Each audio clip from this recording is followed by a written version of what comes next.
श्री गुरुभ्यो नमः। श्री महागणाधिपतये नमः। मंगलाष्टकं पाठं नंबर 3।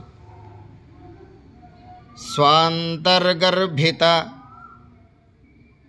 सर्वमन्त्रकलना लब्धव्यनानाफलं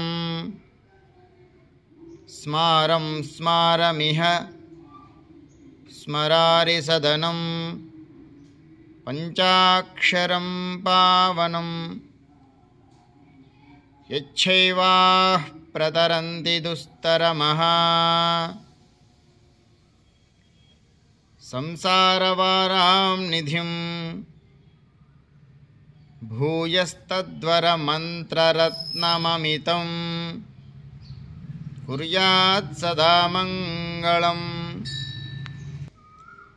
स्वान्तर्गर्भित सर्वमन्त्रकलना लब्धव्यनानाफलं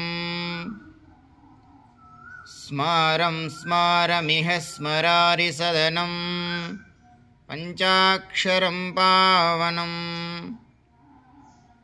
यच्छैवाः प्रतरन्ति दुस्तरमः संसारवारां निधिं भूयस्तद्वरमन्त्ररत्नममितं कुर्यात् सदा मङ्गलम्। ओम शान्ति शान्ति शान्तिः।